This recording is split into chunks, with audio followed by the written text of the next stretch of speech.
Here we go again, falling on deaf ears. Welcome back if you're returning, and welcome if it's your first time.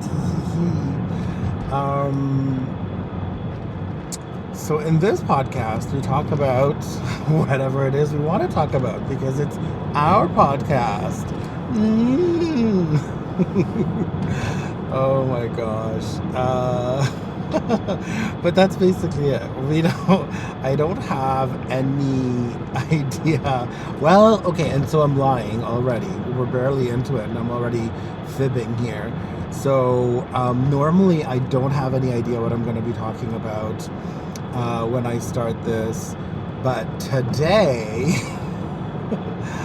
I am going to be talking about, what is it now? Oh no. Heated Rivalry. Oh my god. Okay, first of all, let's address the obvious. The lowdown. It's about two professional hockey players in the NHL who end up falling in love with each other. So it's a queer-based thing. Let me just say the sex scenes are,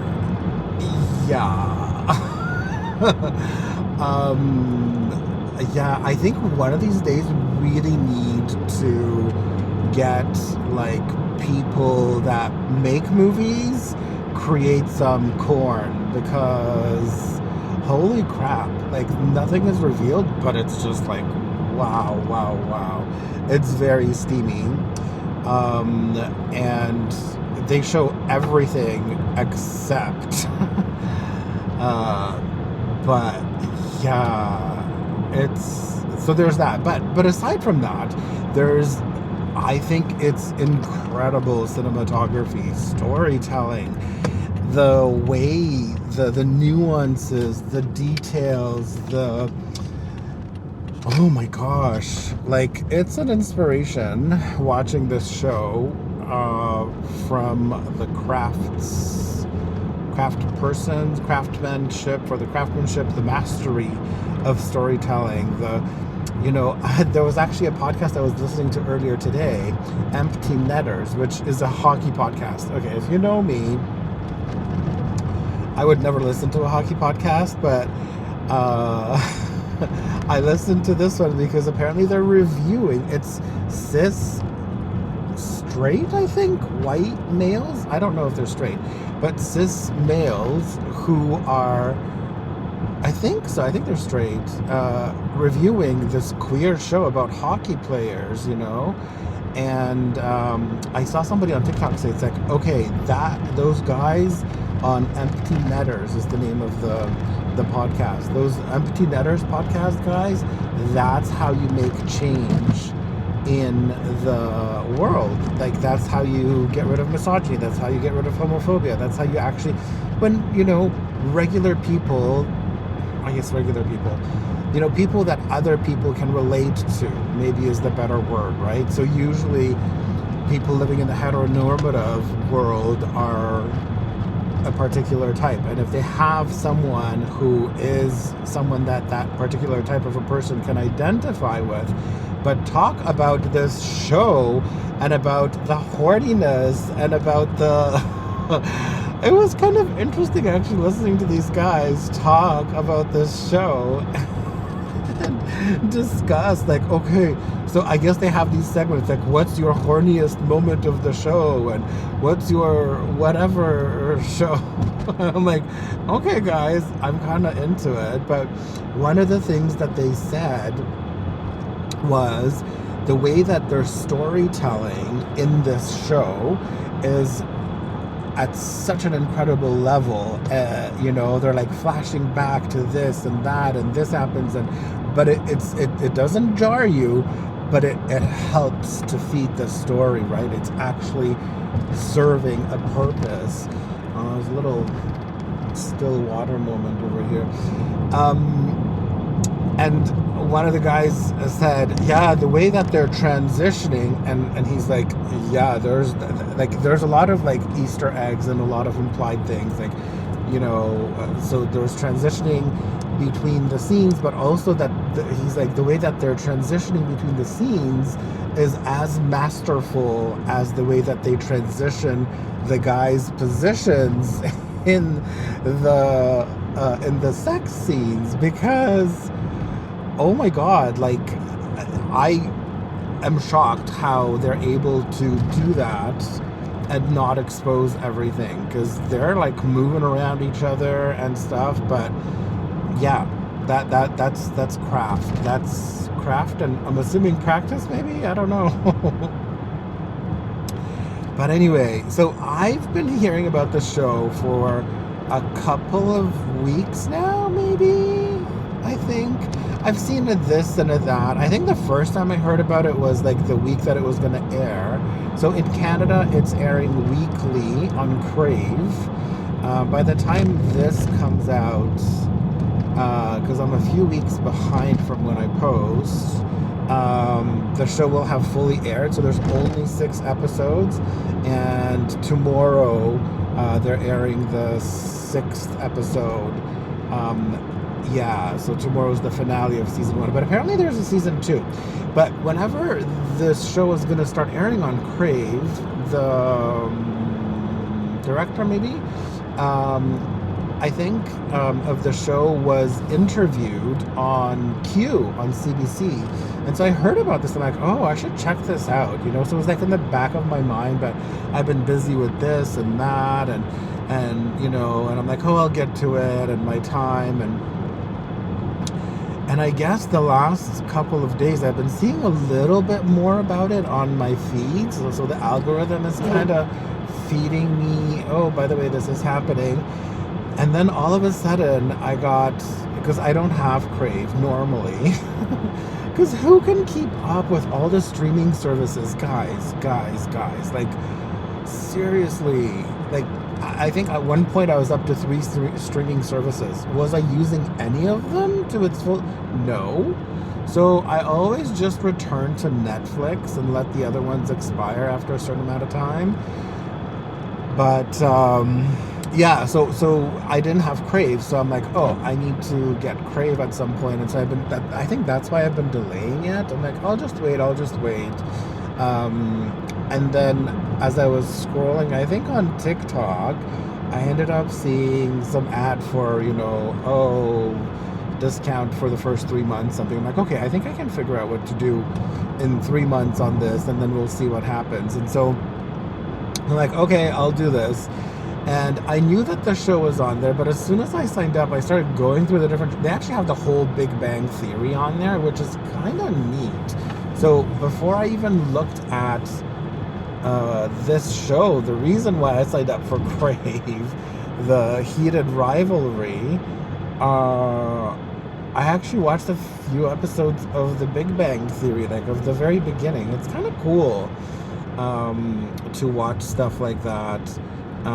They also have all of RuPaul's Drag Race, which I think I need to rewatch again, because I don't know if you all noticed, but like, I've watched the first, I think, 6, maybe 8 or 7, 8 seasons of RuPaul's Drag Race several times from beginning to end.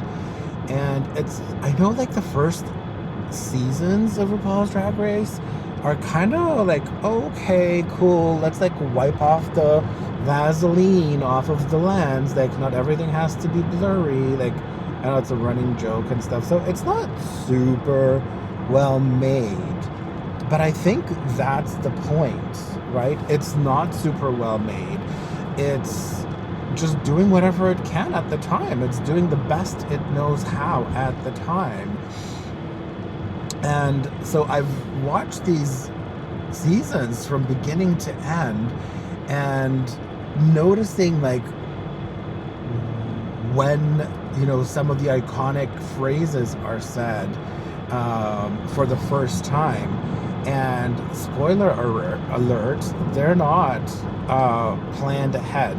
It just happens. Most of them are just something that happens randomly, and And then next season, all of a sudden, okay, this is now a key phrase. This is a repeatable moment because whoever felt really good about it. I personally actually have this idea. I wrote out the scene with ChatGPT, and Chat's like, oh my gosh, you've captured their characters pretty well. But I have this idea because, okay, so I used to watch America's Next Top Model, ANTM, right? Pot lead 'em, top model spelled backwards. But I'm into fashion and fashion photography and stuff like that, so I really enjoyed it. It was great. And then I guess all of a sudden Top Model stopped or something. And the next thing you see is RuPaul's Drag Race. And if you'll recall, like RuPaul's Drag Race was all about drag cars, like dragsters. Is that what we call them? I don't know. Like drag racing, like actual car racing. It was like a whole checkered flag thing. I don't think they do that anymore.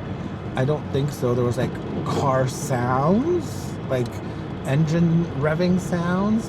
All of that left, right? So they started somewhere and then it just naturally evolved.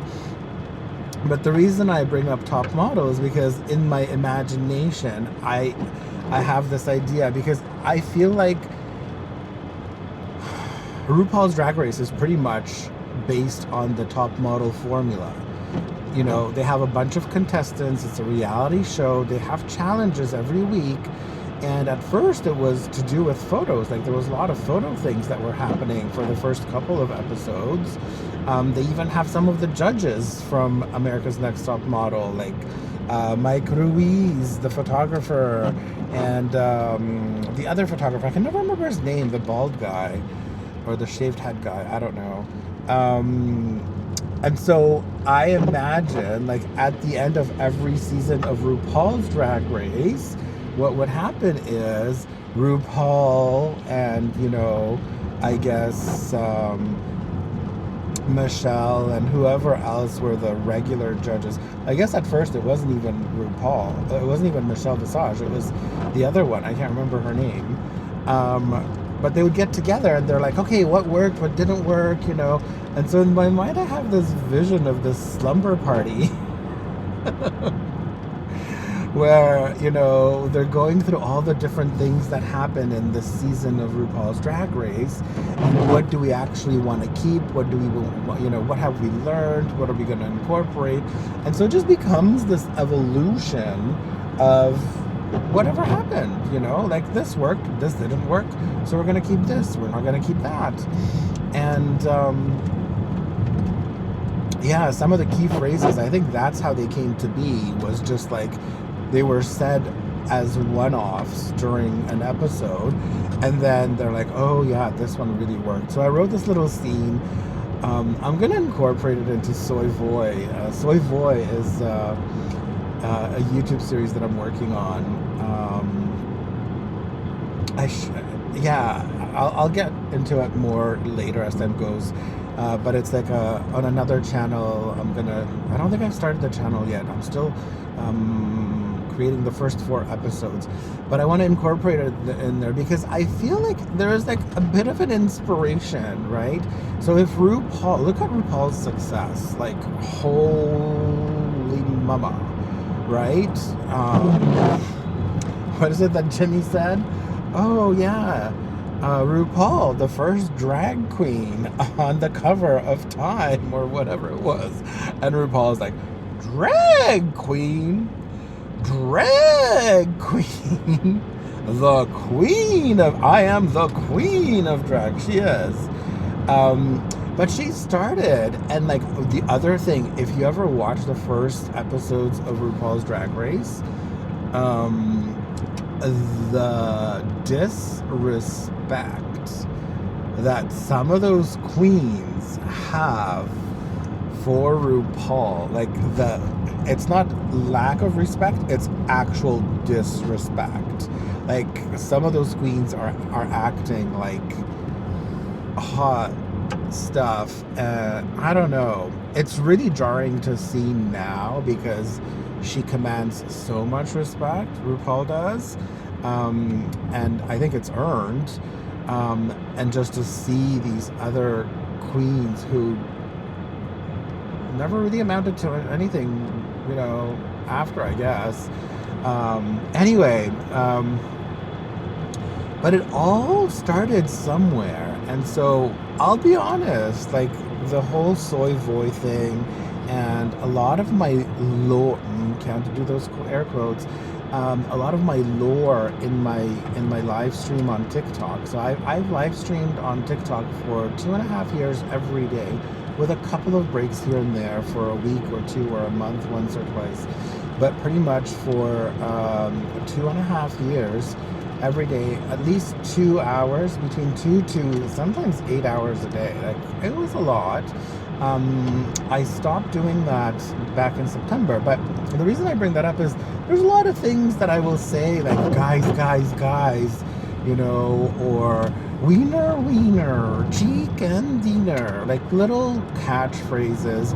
But then we also have something called the voy pot. So instead of a jackpot, when you spin a little wheel, it's a voy pot.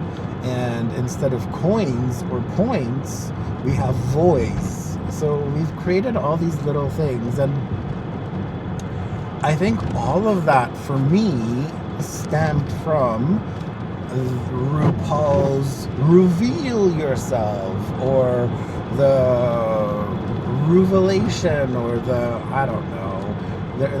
There's a lot of that happening in RuPaul's Drag Race. And so it made sense for me. Like, I guess I'm in a way being inspired by what RuPaul did. And I think, gay people or queer people in general don't have that many role models. And and it seems like everyone's coming from some great background and has all these connections to do anything and stuff. And I think RuPaul had a lot of connections, don't get me wrong, but also the creativity. There are people out there that have connections that don't do much with it because they don't have creativity. But there is so much creativity that RuPaul demonstrates to us every single time that she's doing something. So I do take inspiration, absolutely, from what RuPaul's done with RuPaul's Drag Race. And it kind of gives me that permission to just try on different things and remember that, look, RuPaul tried on these different things, great success now. Some of those things worked, some of those things didn't work. Some of those things only came to be because she showed up every day to do her shtick, right? And when you show up to do your shtick every day, eventually you say something that works. And eventually that becomes part of your lore, and that becomes part of your Ruism or what have you. I don't know what to do. There's like so much rain that I need the windshield wipers on, but at the same time, they're so loud. Anyway, it's all part of this auditory experience. You're welcome. But yeah, so anyway, I really like rewatching the older stuff because it gives me this idea. It's like, oh wow, like it shows me exactly where things originated, how things came to be, what things no longer are part of the show, what things have become a part of the show. And how do we get onto this? I don't know.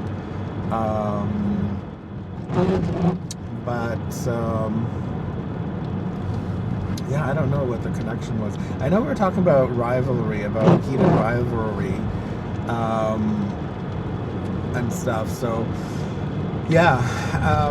I'm really inspired, I guess, by RuPaul. I guess we're talking about my inspiration now. Maybe that's the theme of this episode, is inspiration.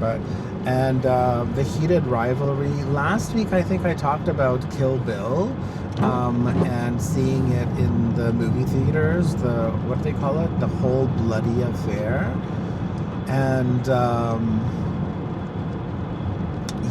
it's really interesting to watch things that we're inspired by and see how that can become part of our creativity, or how it can inspire. I guess I'm not interested in copying anybody.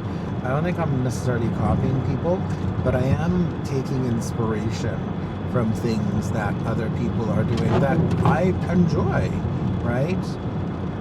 So yeah, I really have been enjoying the rivalry. The show is really great. It's an awesome story, like forbidden love. I think anybody can relate to that. And yeah, it was really interesting to see the podcast, Empty Netters, I think it's called again, talk about it. But yeah, so I think yesterday I binged watched all 5 of the episodes.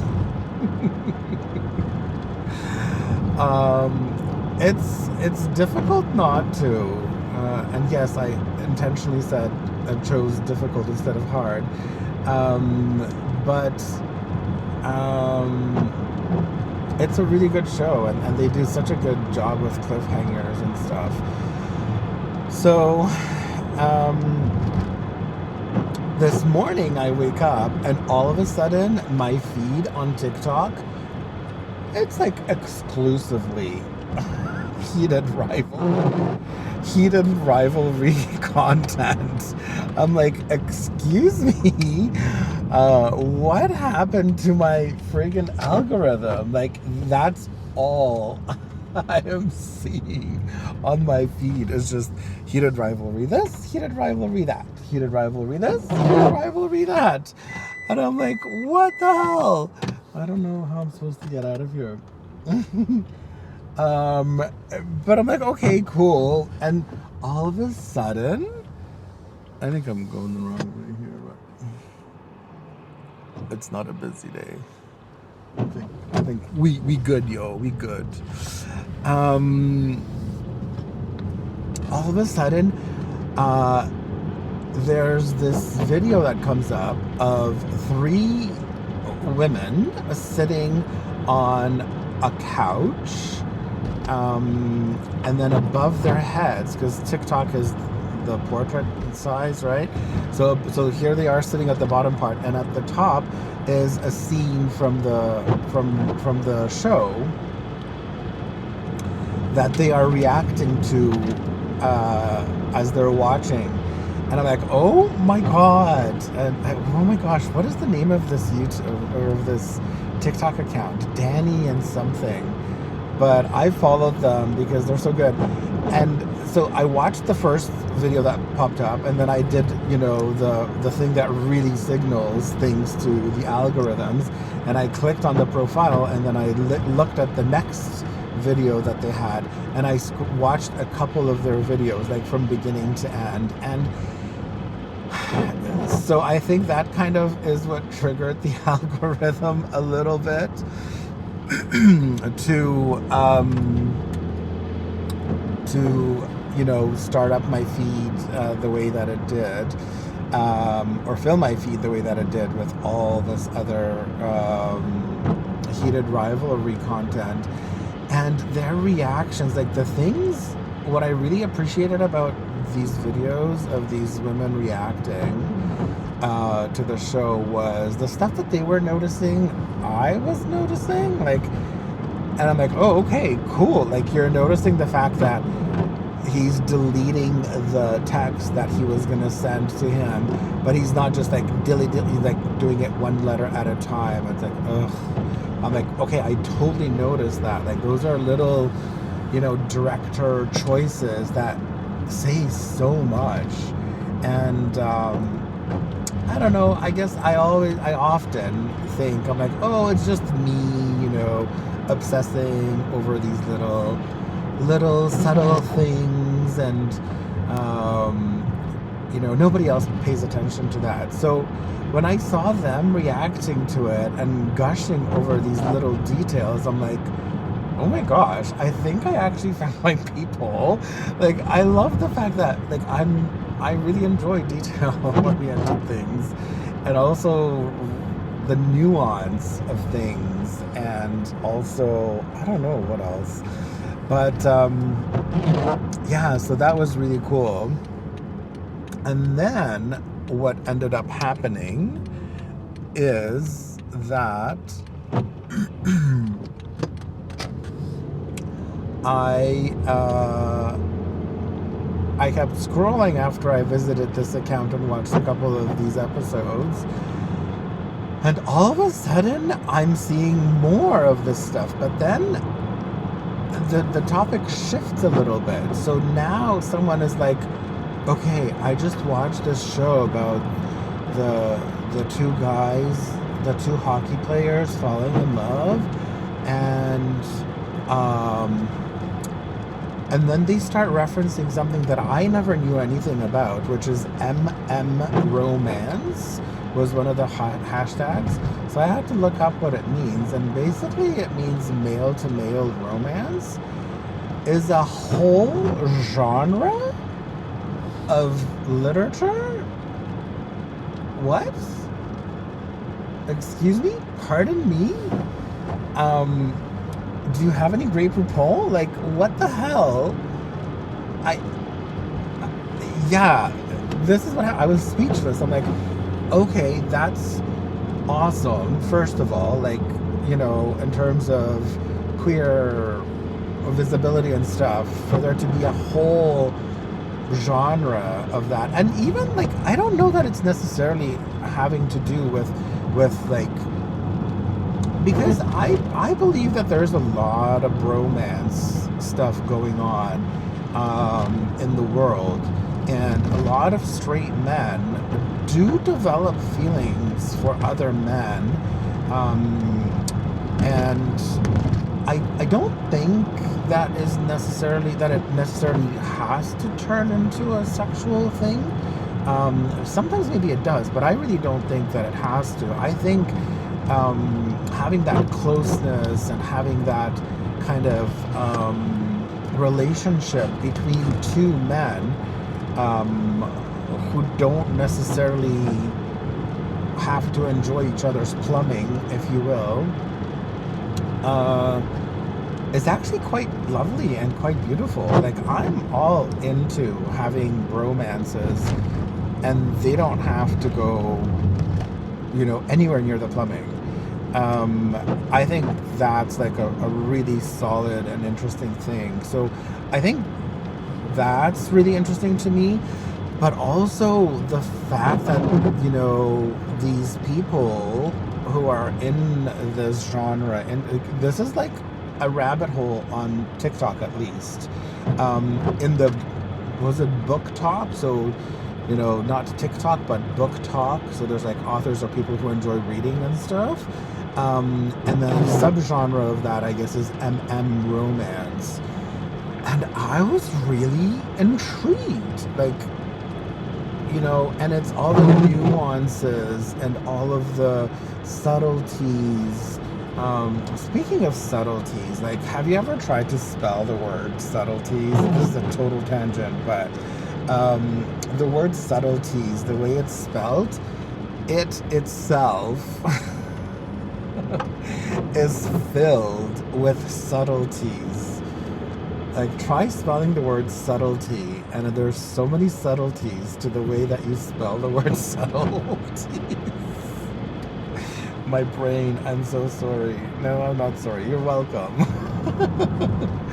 But it's true. And so these people, or this niche of the internet or whatnot, focus on all these details and all these little things. And I'm like, oh my God. I kind of, like, bumping onto this account. Gosh, what was it? Danni something. I'm gonna have to look it up now. Well, not right now, but I'm gonna try and include this one in the description maybe.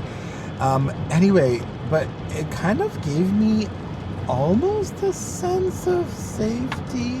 Like, I'm like, oh, okay, this is a safe space to obsess over silly details that maybe a lot of people don't really notice or care that much about. But I'm like, oh my God, did you see that? Oh my God, did you see that? So it was just, it was good. It was good. It felt really good to yeah, to stumble upon this account and see that other people also care about this stuff, not just me. Heated Rivalry. When you get a chance, if you get a chance, the cinematography, the storytelling, I mean, also pretty people. There's a couple female roles that are just stunning and really, like, stunning physically, but also just like the way that their characters are written isn't quite incredible as well. So yeah, it's something else. I think yeah, really, really interesting. And I think I'm gonna start getting more interested in this romance business, because I find it really intriguing to think that there's like a whole subsection of TikTok, or probably more than just TikTok. I imagine there's probably subreddits, etc., that talk about this, and the subtleties and the delayed kind of, nods back to something that happened a while ago. Yeah, I really, so it's been really interesting. I did comment a couple of things on Danni's account. I can't remember her full account. One of the things was I just binge watched the last 5 episodes, and the algorithm, the TikTok algorithm, politely waited until I did, till I bumped into your account, which is so true. Like, because they're actually showing parts of the show, which I probably would have watched had I bumped into it, before seeing the show, but it totally would have ruined stuff for me. So I'm glad I only found the account after. And then, yeah, and then there's only 1 episode left. Ugh. Yeah, incredible. Very, very interesting writing. Little teasers and stuff, and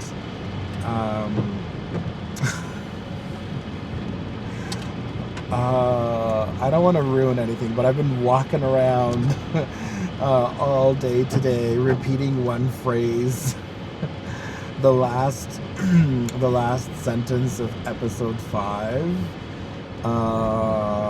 has just been stuck in my mind. I'm just walking around repeating. It's such a great way to end the pre-season finale. Wow. Yeah, so that's what's been happening for me in the immediate moment. I've had some, as I like to call, testicular difficulties with the podcast audio. So I just this week uploaded episode 4, which I think had good audio, but episode 2 and episode 3, I've had to re-upload both of them. Episode 2, the original one that I uploaded, the sound was so faint. Like, if I was watching stuff on YouTube, watching the episode 2 on YouTube, and then I would switch to someone else's video, the sound sounded like I was covered under, several dozens of duvets and pillows. Like, I sounded so muffled. So I spent some time trying to figure that out with ChatGPT, how to, what I need to do. And I thought I figured it out for episode 3. But then, as a way to analyze the whole episode quickly and identify kind of moments where things pop or whatnot,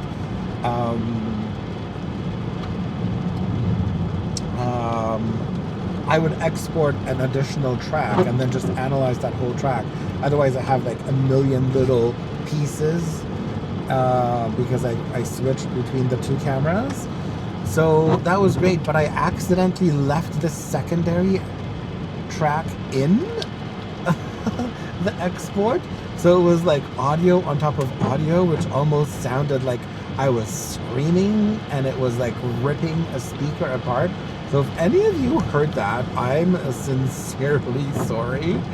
That must have been less than fun to, especially if you're listening to that, you know, on headphones or earbuds, like having that directly booming into your brain like that would have been an awful experience. So I've since fixed both of those episodes and uploaded clean, proper audio. But you know, so this is something that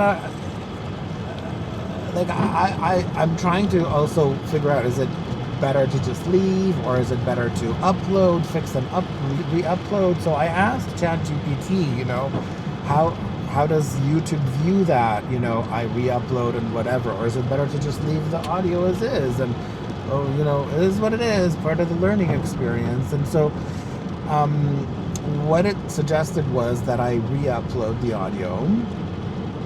And then it was trying to make me feel better. It's like, oh, well, you know, it's not an error. It's not a this. I'm like, no, it is an error. It is an error. And I'm okay. I'm okay. I'm a big person. You know, I got big white shoulders. I can handle this. But what I realized is, you know, at the moment, there isn't that many viewers on the podcast. So I'm not making these mistakes in front of even hundreds of people. Like, it's only very few people. So I kind of love that, because it gives me the ability to, you know, it's a big learning curve. All these things that I'm doing to learn about the podcast is a big learning curve. So figure out the ins and outs of how to do this, and I guess make mistakes. Like, there's no need to say I'm not making mistakes, because I am making mistakes, and that's okay. We all make mistakes. It's not the end of the world to make a mistake. I think figuring out how to handle the mistake and how that mistake lands in us, that's the real beauty, right? So same thing, you know, we were talking about RuPaul, and RuPaul made some mistakes when he started doing RuPaul's Drag Race, but now it's a super successful thing. But did that make him stop doing it because he made a mistake? No. It's an opportunity to, oh, okay, let's reflect on this. How can we change it? How can we make it better? What can I do so this doesn't happen again? You know, stuff like that. And that's pretty much what happened for me with the audio situation. Was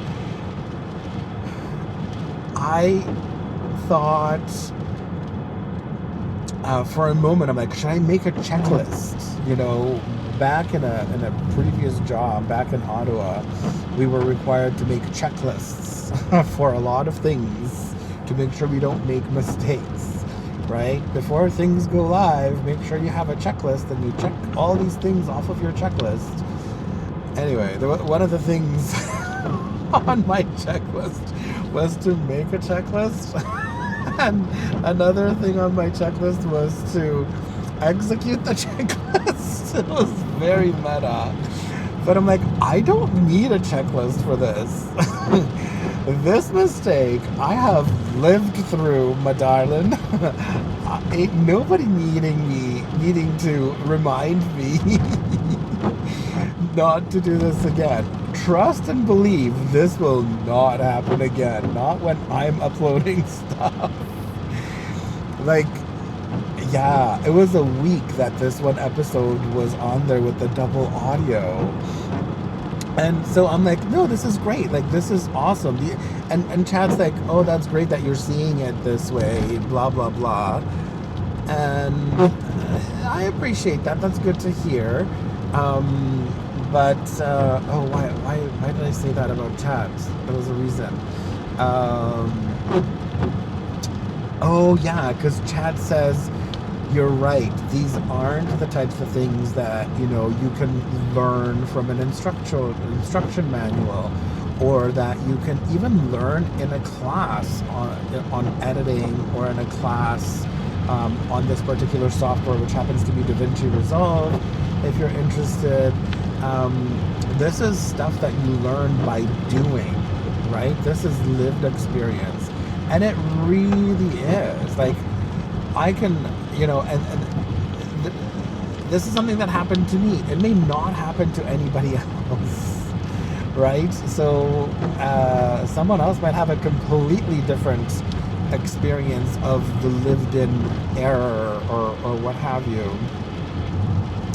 So yeah, I thought that was really interesting, and I'm okay to report that I was pretty gentle with myself. I didn't give myself too hard of a time about the sound and how it sounded. I just thought I needed to fix it.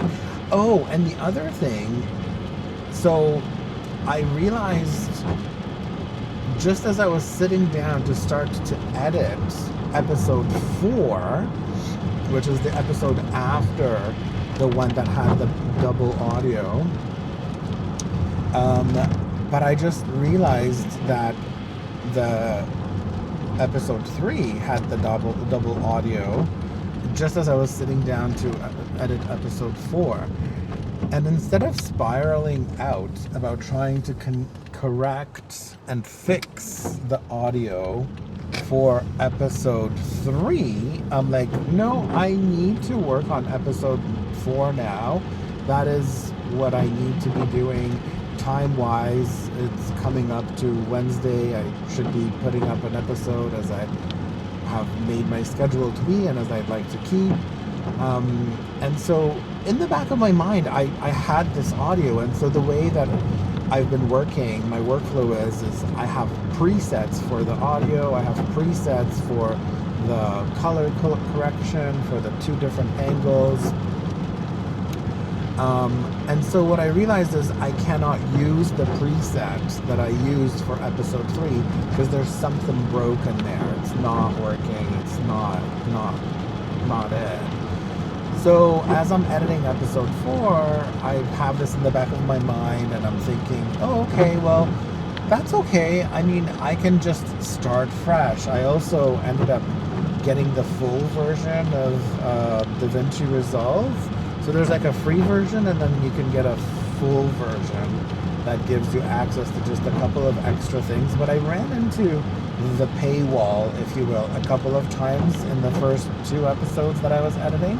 That by the 3rd episode, I'm like, okay, let's just, you know, let's just spend the money. This is something that I'm going to be doing on a regular basis. Might as well give myself the space to do this. And so I'm like, oh, okay, well, since I'm having to redo the audio presets that I want to use every single time that I'm working on editing one of these episodes, why don't I tell ChatGPT to help me to include some of these paid features that I didn't include before because I had not purchased the software quite yet. So I'm like, oh, this is a great opportunity to, you know, up my game. We can take, and I'm the software wasn't cheap, so I'm very interested in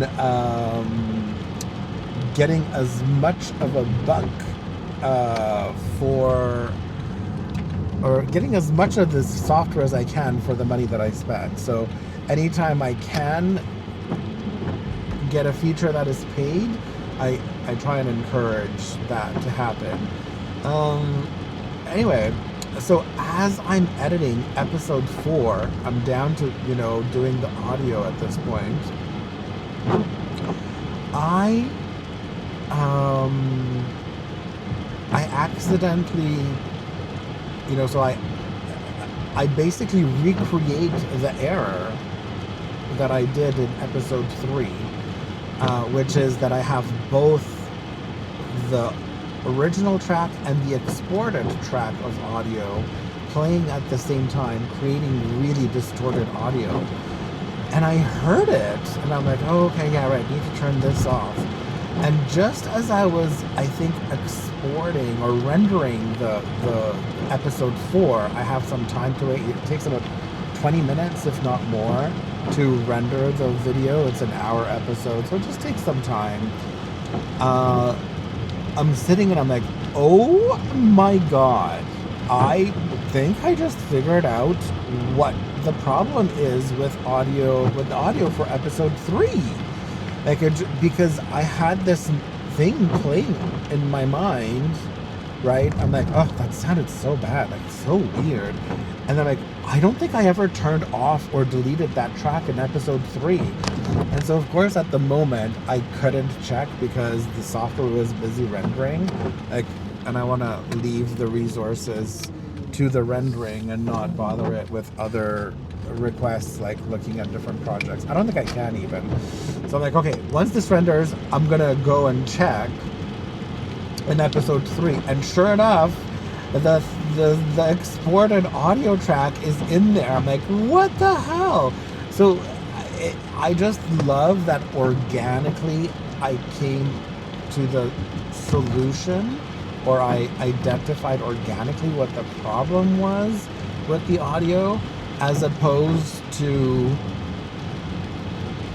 you know, we talked about resistance in previous episodes, and I have come to realize, and I think this is part of me putting this into practice, that resistance is what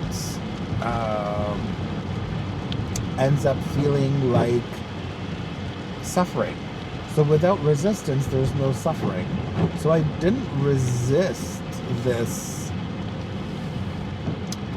audio problem that I had. I didn't want to fix it. I'm like, well, it's out there. I guess it's going to be out there. I just continued on with whatever it is that I was going to do next, which was episode 4. And as I was editing episode 4, I randomly realized that, wait a minute, I think this is what the problem is. And so, yeah, it felt very, very mature. I felt very grown up. I'm like, oh, I didn't spin out about this. Oh, it came organically, you know, all these things. Wow, don't people have homes to be in? Oh no, the outside camera died. We're done. So it felt really grown up, not spinning out about this and just letting it organically happen.